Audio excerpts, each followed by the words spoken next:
Hola a todos, buenas tardes, bienvenidos al Centro Cultural de la Ciencia. Les cuento un poco dónde estamos para los que vienen por primera vez, que esperamos que sea la primera de muchas. Esto es la tercera pata del Ministerio de Ciencia, acá en toda esta manzana, que es el polo científico, se hace investigación hacia allá, hacia la calle Paraguay, está el Ministerio, está el CONICET, se hace la gestión, y de este lado hacemos todas las actividades que tienen que ver con popularización y divulgación de la ciencia. Acá en el auditorio, como hoy, también arriba hay un museo que se llama Lugar a Dudas. Tenemos también lugares donde se hacen talleres, presentaciones de películas, presentaciones de libros, debates y así sucesivamente.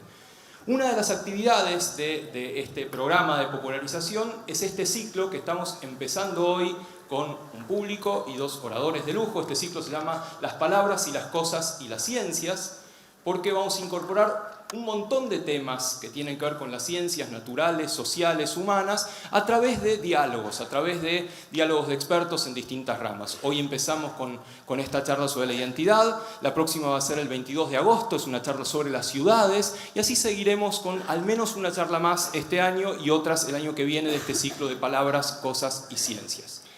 Dicho eso, muy brevemente, así podemos empezar, les cuento un poco la dinámica. Van a hablar ahora Darío y Ezequiel un rato. Hacia el final dejaríamos espacio para preguntas y preguntas no largos testimonios, esas cosas que suelen pasar. Me piden, por favor, que recuerde que no coman ni beban acá adentro, ¿sí? Porque es complicada después la limpieza, ¿sí? Después háganlo afuera. Y ahora sí, les presento entonces este primer ciclo. Tenemos a Ezequiel Adamowski. Ezequiel es historiador, es doctor en historia.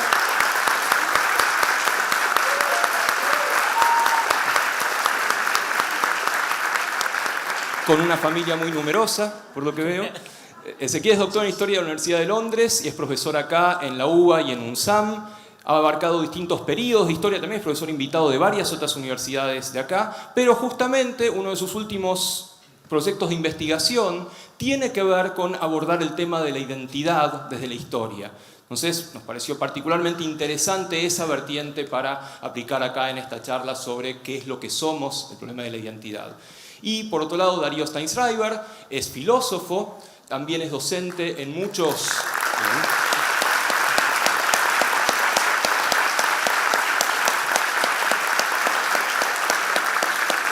Es docente en muchos niveles educativos, desde la primaria hasta la universidad, incluyendo el CBC, donde tiene una cátedra que es absolutamente multitudinaria.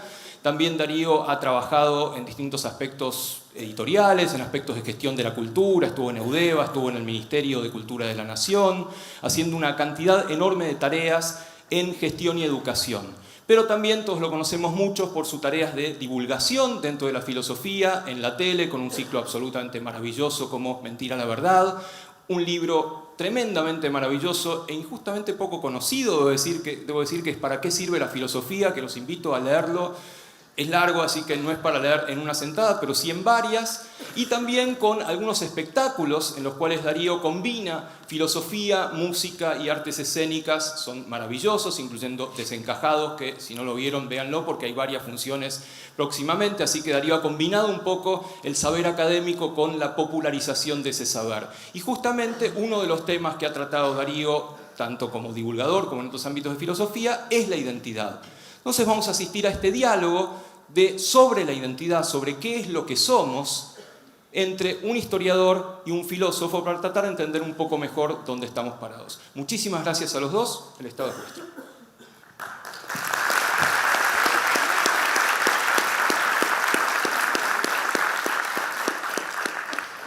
Bueno, gracias Diego, un placer estar acá. Es la primera vez que vengo, un placer ser recibido por Diego Golombek, a quien admiro muchísimo.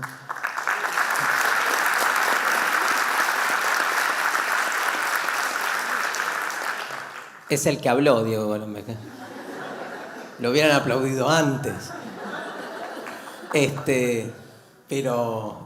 Y la verdad que, digamos, con Diego venimos peleando hace rato por lo que es el género de la divulgación, como un género que nos parece fascinante y de socialización del conocimiento. Y debo decir que con Ezequiel, digamos, con quien nos vimos muy pocas veces, pero Ezequiel, entre otras cosas, ha dado, si no me equivoco, el primer seminario de grado sobre divulgación en la historia, ¿no? En la carrera de historia, que ya es directamente introducir la cuestión de la divulgación en la academia, ¿no? Junto con Gaby Di Meglio, otro gran divulgador de esta nueva generación que de alguna manera estamos acá gracias a lo que ha sido el proyecto de Canal Encuentro, ¿no? Yo quiero, abordar el tema un poco desde la filosofía, tal vez la diferencia con Ezequiel tenga más que ver con los abordajes, y abordarlo desde la filosofía significa obviamente no resolver los problemas que plantea la identidad, básicamente porque la filosofía no resuelve problemas, ¿no? Sino que los crea. Entonces, para nosotros la identidad no es un problema en el sentido de que tiene que ser encontrada una resolución, una respuesta, sino que al revés, partimos al revés.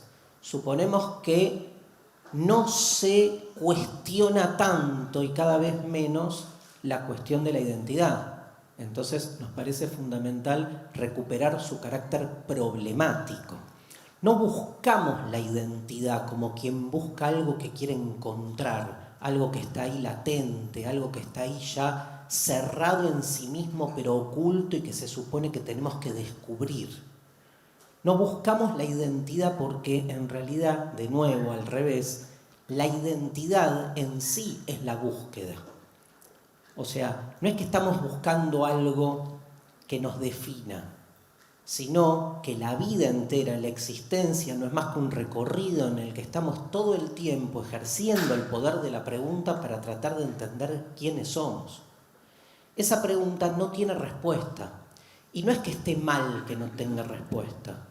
Es que la forma en que hacemos filosofía tiene que ver con eso. Tiene que ver con deconstruir o con desarmar esos formatos que nos presionan, nos conminan, nos obligan a tener que encontrar la identidad para ser alguien, ¿no?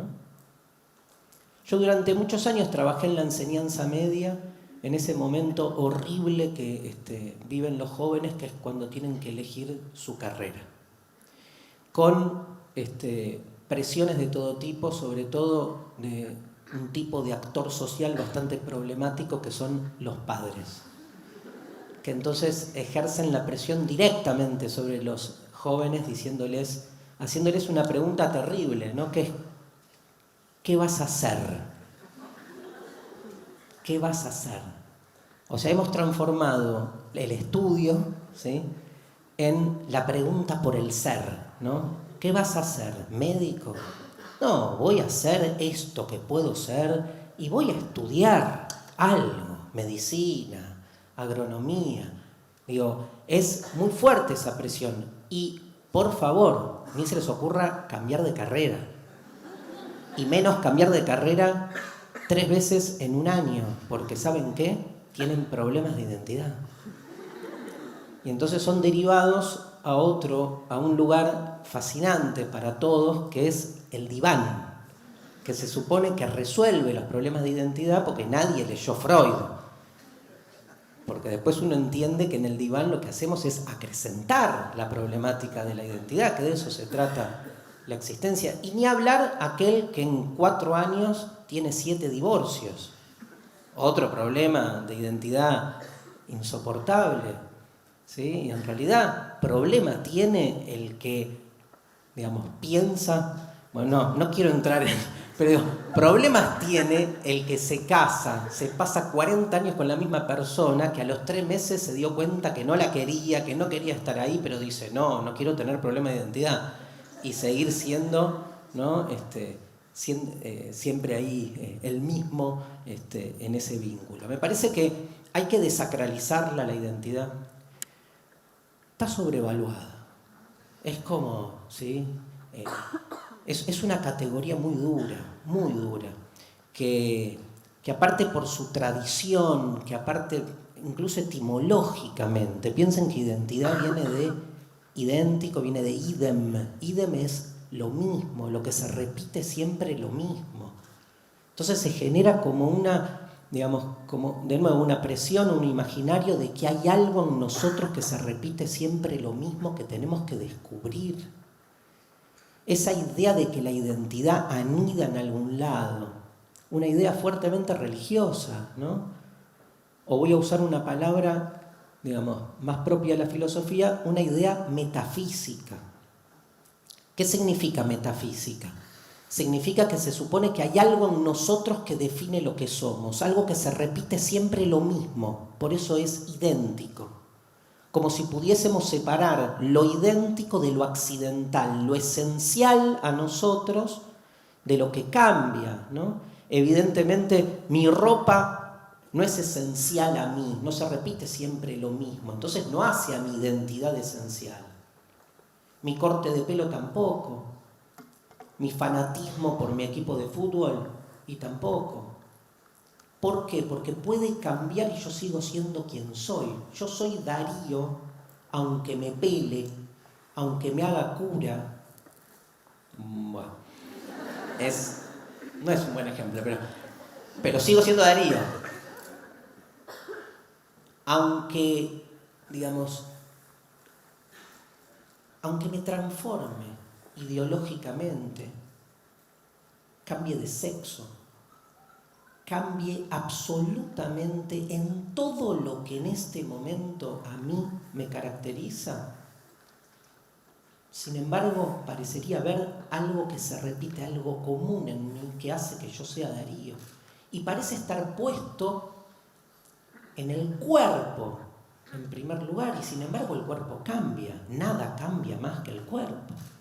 Entonces, ¿qué es eso que se repite todo el tiempo? Bueno, pero el cuerpo siempre es el mismo. Bueno, el cuerpo siempre es el mismo, pero, perdón, se me están muriendo, si no me equivoco. Se fue Golombek, que tiene el número exacto, 12.000 células por día. Y creo que hace como 30 años que no nace ninguna nueva. Y eso significa que nunca soy idéntico a mí mismo en términos taxativos. Sin embargo, nos imaginamos, armamos este mito, esta ilusión, que es que hay una unidad, cuando todo el tiempo estamos siendo otros, desde lo corporal, desde lo biológico, y ni hablar desde lo cultural. Todos ustedes son en este momento quienes son, pero en este momento están incorporando, si me están escuchando, los que me están escuchando, no los que están poniendo cara de que me están escuchando pero no me están escuchando, sino los que me están escuchando están incorporando una idea. Esa idea suma a lo que ustedes son y los transforma. Me dirán, esencialmente no, pero ¿cuál es la esencia entonces? ¿Cómo capturarla? ¿Qué es lo que queda detrás de lo que somos? Los empiristas, David Hume, por ejemplo, decía que detrás de todo lo accidental, detrás de todo lo cambiante, no hay nada. Una X vacía, decía él. Y en realidad es tan insoportable asumir ese vértigo que inventamos la unidad. La unidad tiene que ver con la memoria. Si ustedes han visto esa gran película filosófica tan compleja que es Buscando a Dory, ¿la vieron? ¿Cómo no vieron Buscando a Dory? Es un memento para niños, ¿no? ¿Vieron Memento? Es un memento para niños, es una pececita. Pececita no existe, ¿no? Bueno, vale. Una pececita que olvida, tiene problema de memoria inmediata. Y entonces, lo difícil que es, ¿no? La unidad del yo solo puede estar puesta en la memoria. ¿Y quién recuerda todo? A mí me encanta la idea de que la memoria termina siendo el cemento que une, que este Darío es el mismo de hoy a la mañana, que es el mismo de ayer, que es el mismo de hace 20 años. Pero para eso la memoria tendría que tener una fuerza que no sé si tiene. Al revés, no hay nada más manipulable, distorsionante, subjetivo, consciente e inconscientemente, que la memoria que se supone que nos unifica en lo que somos, ¿no? Esa idea de identidad como algo que se repite, esa idea de identidad metafísica o esa idea de identidad esencial y esencialista, que tiene que ver con el individuo, pero que seguramente Ezequiel va a hablar más de este tema, tiene que ver también con el esencialismo nacional, con la idea de que hay una argentinidad que se repite siempre igual. Una esencialidad que se da también, por ejemplo, en las identidades culturales, musicales. O sea, piensen en el tango, en el rock, como si hubiese una esencia que define lo que es el tango. Digo, ha muerto gente en las disputas tangueras en la Argentina por osar incluirlo a Piazzolla en el género tanguero. Entonces, digamos, se juega esta idea y empezamos a ver que se juega una idea más política, más de poder en relación a quienes administran una identidad. Entonces quiero decir esto, no creo en la identidad. Creo que la identidad es un mito, una ilusión, y voy a usar un término griego, un fármacon. Fármacon, palabra que es fármaco, pero no es fármaco y punto. Fármacon en griego significa remedio, pero también significa veneno, significa las dos cosas, porque ustedes saben bien que nuestros remedios en realidad suponen la inoculación del veneno contra el que el remedio supuestamente pelea. Lo que hacemos es inmunológicamente inocularnos el mal que deseamos extirpar para que funcionen nuestros sistemas de defensa. A ver, para los griegos la palabra veneno es también y al mismo tiempo la palabra remedio, o sea, lo que nos cura nos mata. Y la identidad, que es un artilugio que necesitamos para salvaguardarnos de esa conciencia de deriva que es lo humano, esa sensación vertiginosa que es ser conscientes que todo se nos escapa, que nacemos para morir, que en el fondo de todo no hay fondo, que no tiene lógica el hecho de ser y menos el de dejar de ser. La identidad aparece como un fármaco, como un remedio, como un clonazepam que nos calma, pero nos empelotudece, como un buen clonazepam. Es un término kantiano, empelotudez. No sé en alemán, pero digo, pensemos que nos obtura, que nos quita, que nos duerme, ¿no? Que nos duerme al mismo tiempo. Entonces, hay otra lectura de la identidad que está más puesta en una lectura más científica. Media hora cada uno, ¿no? Que dijimos que es una lectura más científica, que es, digamos, si la identidad no tiene que ver con la metafísica, uno piensa que entonces puede llegar a tener que ver con la física. Física en griego es naturaleza, con lo que tenemos nosotros de natural, de biológico, el cuerpo. Claro, cambia la pregunta. Vieron que la pregunta por la identidad es ¿quiénes somos? La ciencia no se pregunta quiénes somos. Se pregunta ¿qué somos? No es lo mismo preguntarse por el quién que preguntarse por el qué. ¿Qué somos? ¿Somos una especie más que está al lado de los monos? Está entre los monos y los gorilas. Los gorilas, hablo de los... No tiene ninguna connotación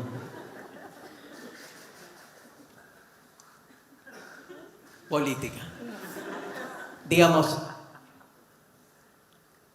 ¿qué somos? Somos cuerpo, somos biología, somos leyes naturales, somos aparato respiratorio, ¿no? La pregunta por la identidad podemos llevarla desde el palo científico a lo que Heidegger llama, perdón por esto, pero ahora lo explico, lo óntico, o sea, el plano del ente. El plano del ente. Ahí hay un cuerpo, el cuerpo tiene leyes, tiene regularidades, tiene características, es clasificable. Somos vertebrados, mamíferos, una especie más. La pregunta por el qué es una pregunta, digamos, que también nos pertenece, pero que disuelve lo existencial del problema de la identidad. Porque somos ambas cosas, somos un cuerpo clasificado en toda una serie de taxonomías biológicas, pero al mismo tiempo no nos alcanza con saber qué somos. Buscamos saber quiénes somos. Y la pregunta por el quién tiene que ver con el plano de lo existencial, que ya no es el óntico, sino el ontológico. Tiene que ver con tratar de entender lo inentendible, que es para qué estamos. Les hago una comparación. Heidegger dice, no es lo mismo, miren qué lindo esto que voy a explicar para una tarde de vacaciones de invierno, no es lo mismo morir, fallecer y perecer. Pum para arriba, ¿no? Pero se ve, porque, ¿qué dice ahí? O sea, ¿nosotros qué decimos? El perecer. ¿Quién perece? No decimos una persona pereció. El perecer tiene que ver con todo lo vivo que muere, que deja de ser. No que muere, que deja de ser. No decimos, murió el mosquito. ¿Hacemos? Porque uno no piensa en morir. O sea, ¿quién muere? ¿Quiénes morimos? Nosotros. Y cada uno aparte. El morir tiene que ver con lo ontológico. Es una pregunta existencial. ¿Por qué tengo que morir? Incluso cuando un ser humano muere, decimos falleció. Y lo que tenemos ahí de nuevo en el plano óntico es una entidad, que la vemos, un cadáver. Falleció. Y el análisis tiene que ver con lo que tiene de natural. Ahora, nadie sabe adentro de ese ser que está ahí, ya muerto, cómo vivió su propio morir, porque nadie muere por otro. Y ese propio morir al que finalmente esa persona llega tiene que ver con otro plano, un plano existencial. Yo creo que la identidad de ese corte tiene que ver con el quién, quiénes somos. El quién, perdón, y lo digo sin entrar en rivalidades tontas, no es una pregunta que la ciencia pueda contestar, pero porque no le compete a la ciencia. La ciencia clasifica, lo que tenemos que discutir son las clasificaciones en todo caso. Porque ninguna clasificación es neutral ni objetiva, sino que supone también ponderar ciertos aspectos a otros. Estamos cansados de leer manuales de biología y de zoología hablando del hombre, del ser humano, como el rey, ¿no?, de la naturaleza, como el que está encima de la escala natural, por encima del resto de los animales. Estamos podridos de esa separación increíble que es el hombre por un lado y por otro lado los animales, como si fuese todo lo mismo. Hay un libro de Derrida que se llama El animal que estoy siendo, que cuestiona eso. ¿Por qué a todos los animales los universalizamos identitariamente con un único concepto y decimos el animal? Porque no son nosotros, ¿no? Somos tan omnipotentes que trazamos en la naturaleza una clasificación con nosotros de un lado y los animales todos juntos, todo lo mismo. Y si fuera todo lo mismo, nosotros también tendríamos que estar adentro. Entonces, propongo esto. La identidad no la explica ni la metafísica ni la ciencia. No tiene que ver, no es que no la explica, tiene sus problemas. La metafísica tiene sus problemas, la ciencia tiene sus problemas. Entonces, ¿qué es la identidad? ¿Quién la explica? ¿Quién mejor la expresa? Ni la ciencia ni la metafísica. Voto por el arte. Digo, ¿la identidad qué es? Un relato literario de nosotros mismos. ¿Quiénes somos? Yo les pregunto, ¿quiénes somos? ¿Saben qué hacemos? Hablamos. ¿Y qué hacemos? Narramos. ¿Qué? Nuestra historia. Y nuestra historia no tiene que ver con la objetividad, no tiene que ver con nada, con ninguna regularidad científica. Tiene que ver con el relato que nos contamos a nosotros mismos, que nos recontamos a nosotros mismos y que nos cuentan de nosotros mismos. Porque tampoco nos creamos que cuando escribimos nuestros propios relatos somos libres y autónomos. Otro fármaco. Pensar que nosotros hablamos el lenguaje, que elegimos las palabras, que decimos lo que queremos decir. Cuando en realidad el lenguaje también nos habla y cuando hablamos utilizamos ideas que nos están de algún modo condicionando.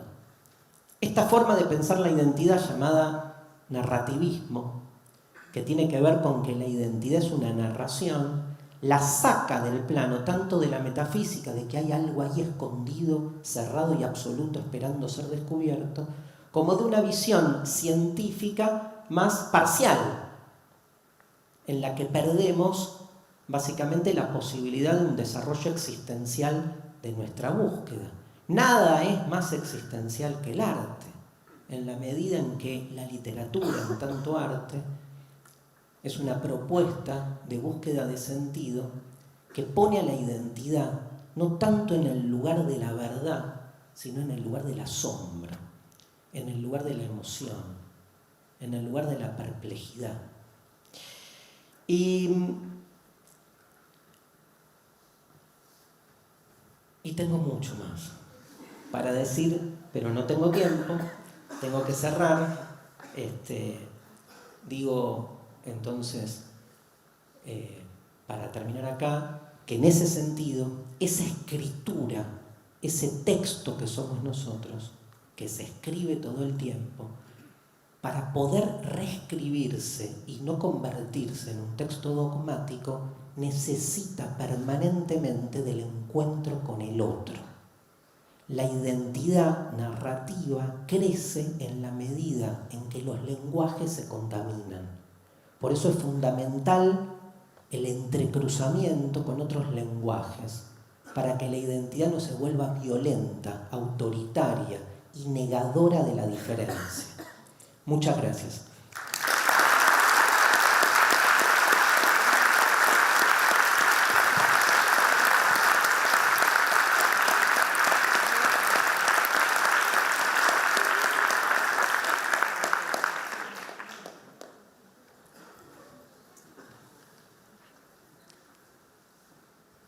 Bueno, buenas noches.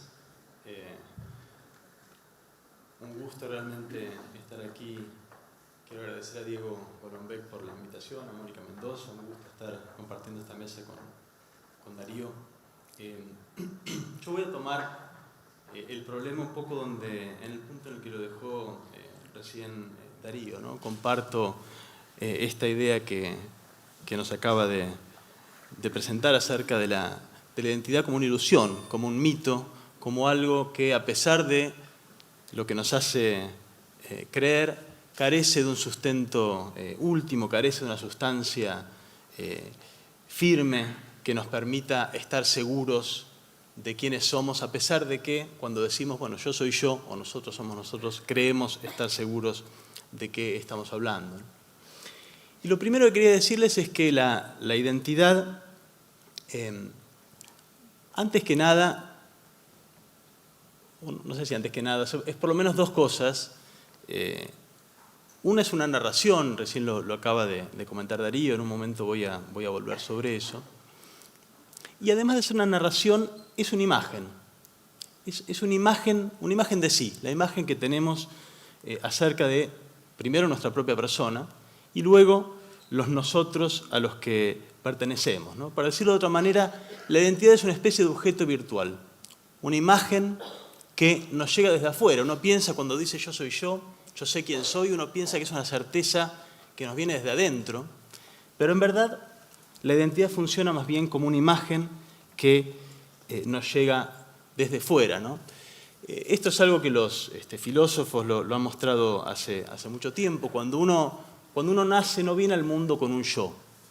no es un yo en el momento en el que uno está naciendo, ¿no? La unidad que nos convierte en un yo hay que más bien construirla, y es una identidad que se construye narrativamente y también a través de imágenes, ¿no? Las imágenes tienen un papel central, ¿no? Jacques Lacan, que es uno de los padres del psicoanálisis, lo explicó hace muchos años de una manera bastante convincente, ¿no? Él explicaba que los bebés al nacer no tienen modo de saber, no tienen conciencia de que son un yo, ni siquiera tienen conciencia de que físicamente son una unidad, ¿no? Ven desde su campo visual, ven una mano, ven su propia mano, pero no saben que es su propia mano, no tienen modo de saber que esa mano es suya y no la mano de un hermano que de pronto también vieron. Sienten calor en la pierna, no tienen forma de saber si ese calor es el suyo propio o es el de la madre que está apoyado en ellos. Escuchan un sonido, pero no tienen forma de saber si ese sonido que les llega desde afuera es de ellos o es producido por alguien más, ¿no? Los bebés, decía Lacan, llegan a una idea de que son un yo, de que son una unidad, es decir, llegan a la idea de que no son una experiencia discordante, fragmentaria, desconectada, en el momento en que ven su imagen en un espejo, que es algo que sucede después de los 6 meses de edad. Es allí cuando logran interpretar su imagen en un espejo y ven la imagen que les devuelve el espejo de su propio cuerpo. Es allí cuando comienzan a construirse como un yo, cuando adquieren conciencia de que forman una unidad. El bebé reconoce su cuerpo y en ese momento, recién en ese momento, es que comienza a desarrollar un sentido de ser un yo. Es, digamos, el puntapié inicial de lo que será su identidad, ¿no? Y fíjense lo que les decía en comienzo, que es más bien una imagen que les viene de afuera. Es la imagen que le devuelve el espejo. Y saben que ese cuerpo es su propio cuerpo, no solo porque lo ven en el espejo, sino porque también lo ven como una imagen entre otras imágenes que han visto. La imagen del cuerpo de su madre, la imagen del cuerpo de su padre, de sus hermanos y demás, ¿no? Es en el cotejo, entonces, de esa imagen que les llega desde afuera y las otras imágenes que les llegan desde afuera, que el bebé comienza a ser un yo, es decir, a través de un objeto virtual y exterior, a través de una imagen, ¿no? A Lacan le gustaba mucho un verso de Rimbaud, el poeta francés, que decía yo es otro, y para él su descubrimiento acerca de cómo desarrollaban el yo los niños reflejaba o se veía reflejado perfectamente en esa imagen, ¿no? El yo es un otro porque nos llega a la conciencia como una imagen exterior entre otras imágenes, ¿no? Y lo que vale para el yo personal, individual, es todavía mucho más certero cuando uno pasa del yo o de la identidad individual a la identidad colectiva, cuando uno pasa del yo al nosotros, que el nosotros es una especie de extensión del yo. Porque las comunidades, los nosotros, ni siquiera tienen un cuerpo que pudiera reflejarse en un espejo y devolver la imagen de esa comunidad. Las comunidades no tienen cuerpo. Todo lo que tienen son imágenes y narraciones, ¿no? ¿Cómo uno aprende que es argentino desde niño? Bueno, fundamentalmente lo primero que uno aprende es a través de imágenes. Los colores de la camiseta que le pone su padre o su tío o su madre, la bandera, la escarapela, el contorno del país en un mapa. Luego los íconos visuales de la Argentina, ¿no? El obelisco, las cataratas del Iguazú, el glaciar Perito Moreno, el monumento a la bandera, etcétera, etcétera, ¿no? Es a través de esas imágenes que se relaciona en primera instancia con qué significaría ser lo argentino. Pero la imagen, les decía al comienzo, es solo uno de los componentes que hacen a ese objeto virtual que llamamos yo o que llamamos nosotros. El otro componente central es la narración, ¿no? Y esto por algo que explicó recién muy bien Darío, que es que si no fuese por el hecho de que vivimos en el tiempo, somos sujetos temporales, es decir, atravesamos el tiempo y el tiempo todo lo cambia, incluyendo las imágenes, podríamos sencillamente reconocernos como un yo, como un nosotros, a través de las imágenes solamente, ¿no? Sin necesitar nada más. Pero lo cierto es que el tiempo modifica incluso las imágenes, ¿no? Aquel niño de 6 meses que aprendió que era un yo, viéndose al espejo, bueno, el cuerpo que le devuelve el espejo a los 15 años no tiene nada que ver con el de los 6 meses, y el cuerpo que le va a devolver cuando tenga 80 años tampoco va a tener nada que ver con el cuerpo que tenía a los 15, ¿no? Lo mismo vale para las identidades colectivas, ¿no? Aprendió a sentirse argentino o aprendió que es parte de ese nosotros mirando el obelisco, bueno, puede que un día lo demuelan el obelisco. El glaciar Perito Moreno se va a derretir más o menos pronto. Incluso puede que hasta el tiempo cambie algo tan esencial como la bandera.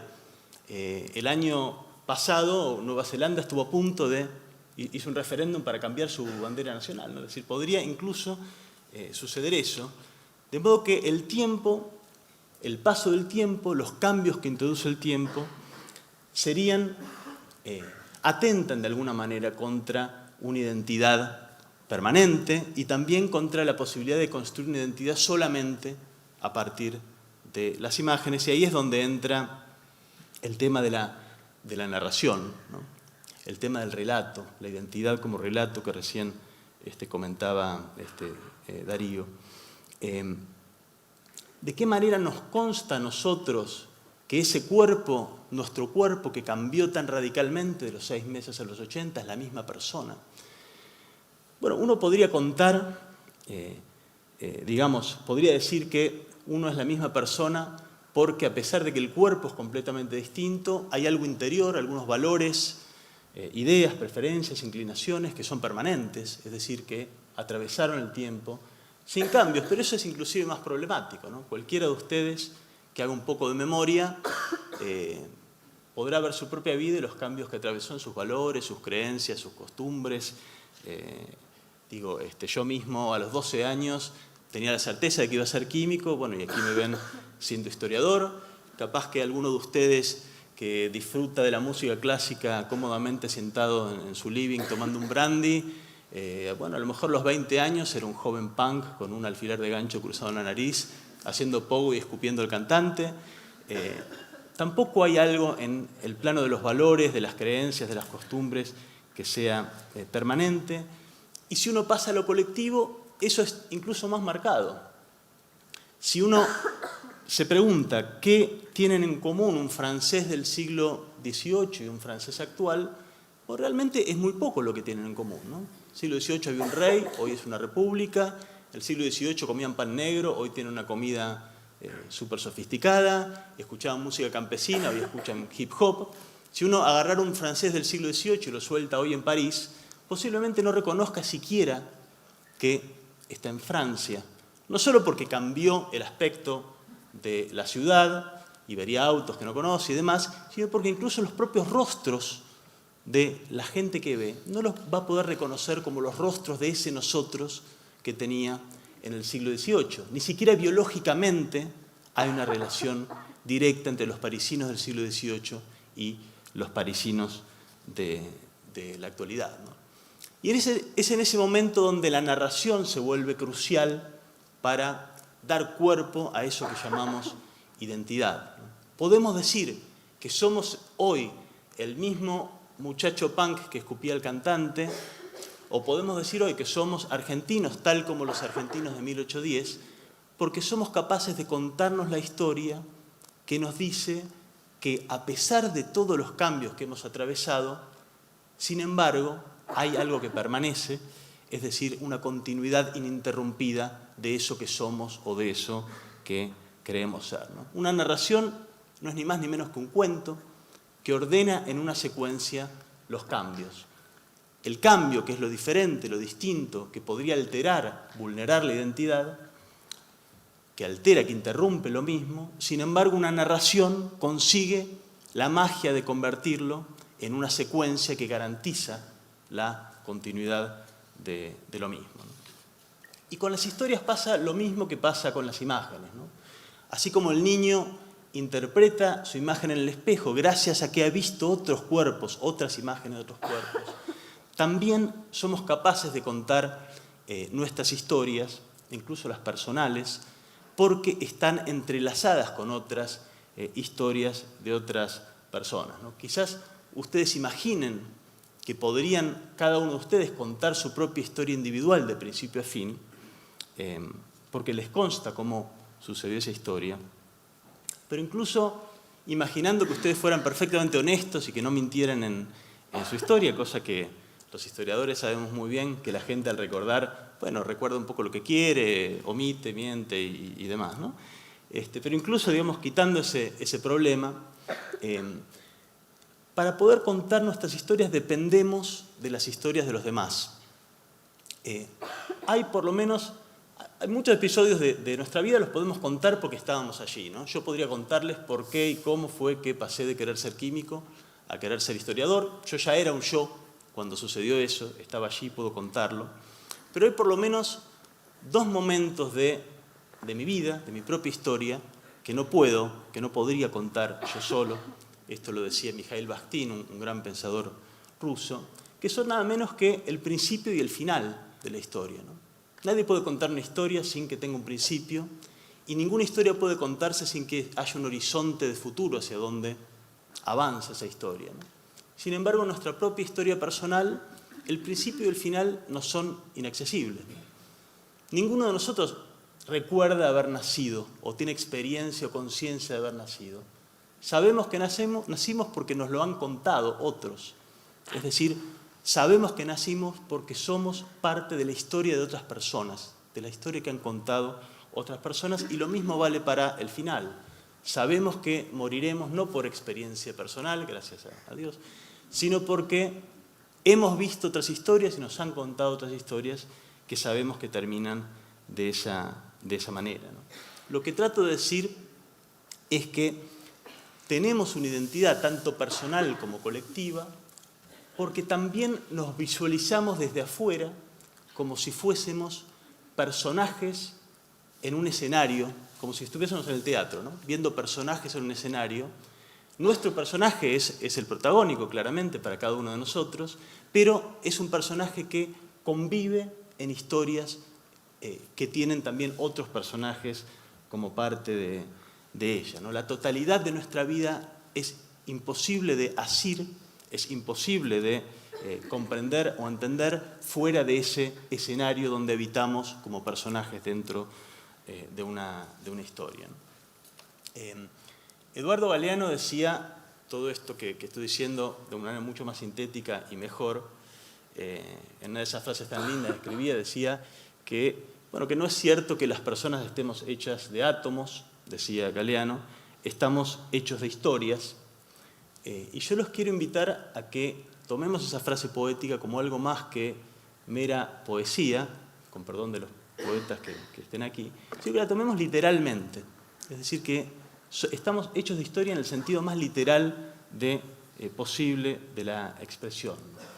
Y lo que vale para la identidad personal vale mucho más para la identidad colectiva, ¿no? No hay otra cosa detrás de los distintos nosotros, distintas identidades colectivas en las que participamos, no hay otra cosa que una historia acompañada, por supuesto, de imágenes, ¿no? Que son las que la refuerzan.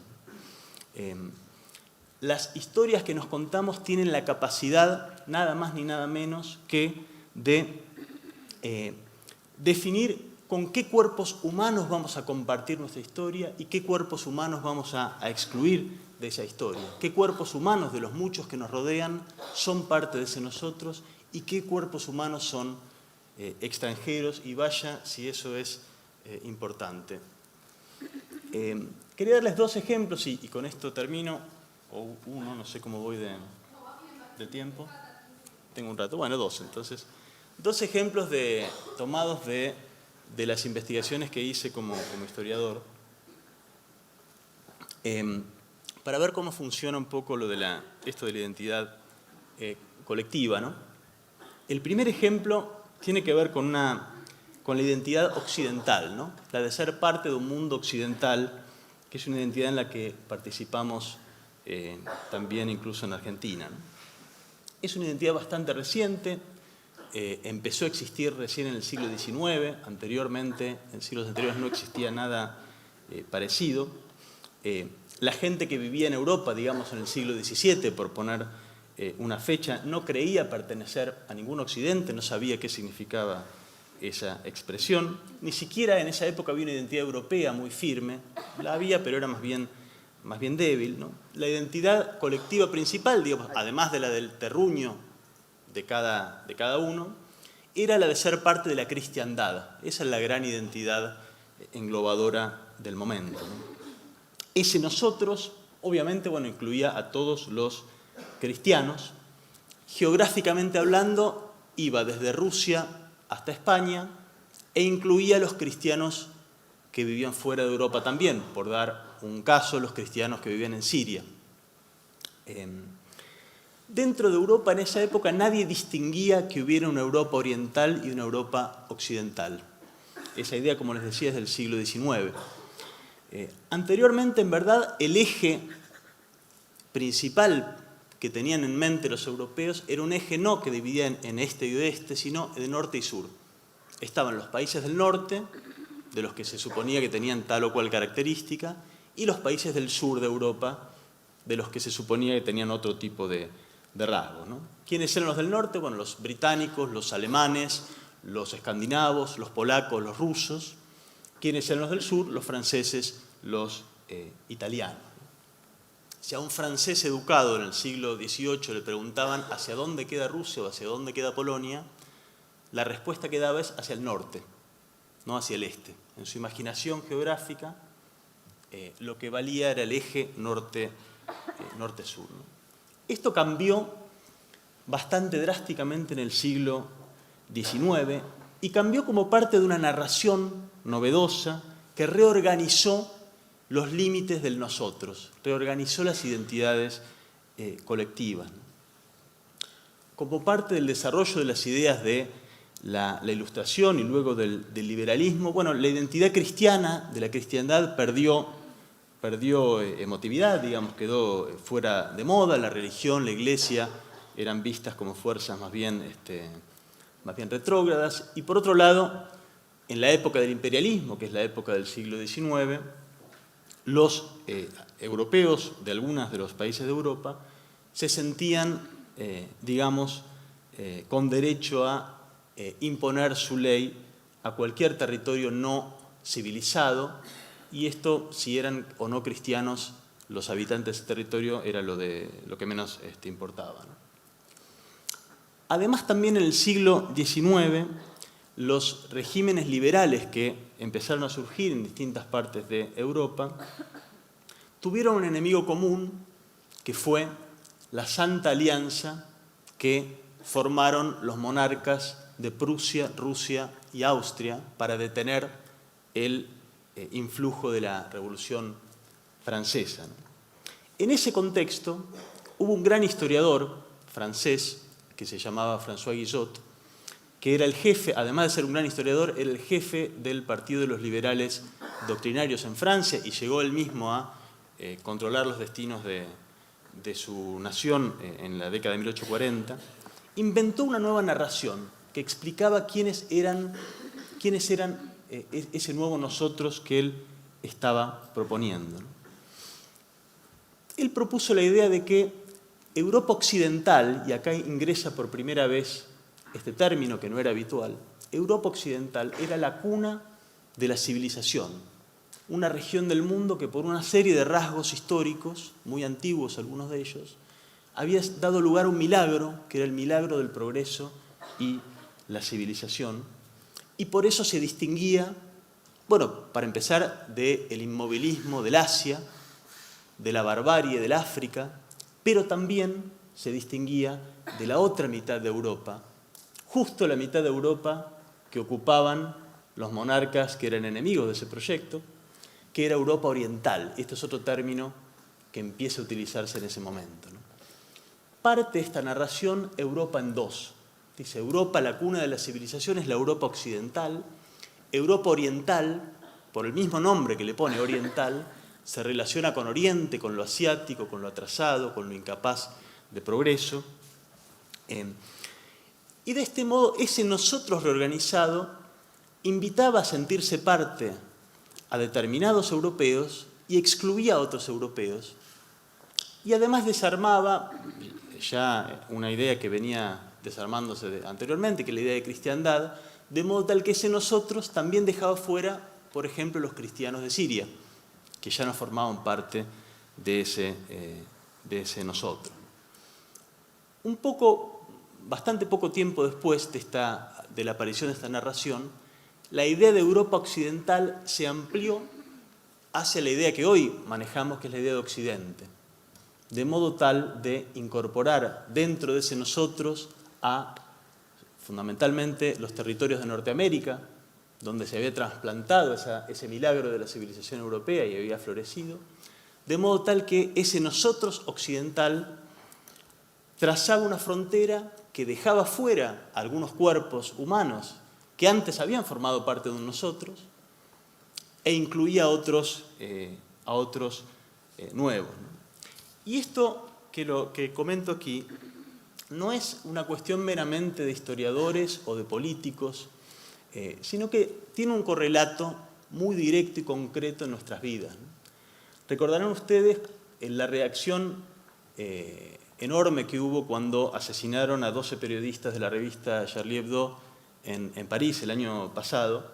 Enorme reacción, bueno, en muchas partes del mundo, incluyendo en Argentina, y el grito que circuló, que era «Je suis Charlie», ¿no? Yo soy Charlie, ¿no? Como modo de solidarizarse con esos periodistas. Fíjense el modo en que se expresó esa solidaridad, ¿no? Diciendo yo soy, del modo más íntimo y personal posible en que uno expresa la identidad. Yo soy ellos, ¿no?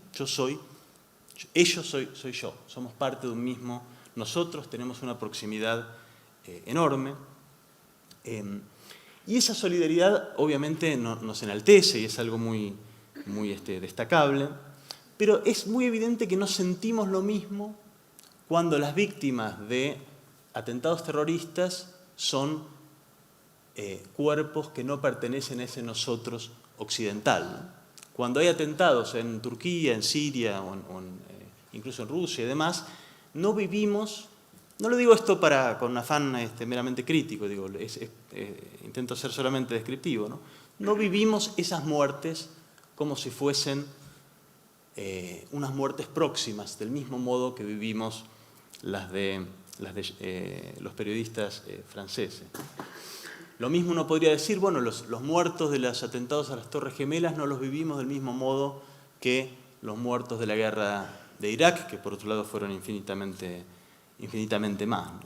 Es decir, tendemos a sentir mucho más la ofensa que nos causan otros, si es causada sobre parte de nosotros, que a percibir cuando las ofensas o las agresiones las causa una parte de nosotros contra los otros, ¿no? Fíjense qué aspecto, digamos, más material, concreto, que adquieren las identidades en un momento determinado.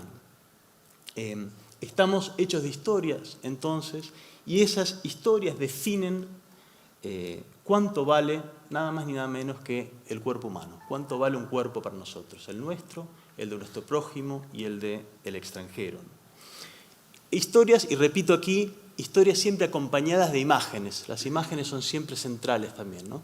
Recordarán que cuando fue el atentado de Charlie en París, Facebook nos ofreció la opción de poner la banderita francesa, ¿no? Como modo de identificarnos. Esa imagen que conocemos perfectamente y es una imagen querida para nosotros, estuvo disponible para darle cuerpo a esa solidaridad y a esa identidad. Y bueno, sin embargo, cuando hay otros atentados en otros lugares, esa imagen, no tenemos una opción de usar la bandera de Turquía o de Siria, que posiblemente además ni siquiera conozcamos cómo luce porque nos es ajena, nos es lejana, ¿verdad? El otro ejemplo, Mónica, ¿ya estoy? No. 5. Si no, dejo acá y hacemos preguntas. Sí. Dejo acá si no me demoro más. Bueno, concluyo entonces resaltando lo que decía al comienzo. Las identidades están hechas principalmente de historias y de imágenes.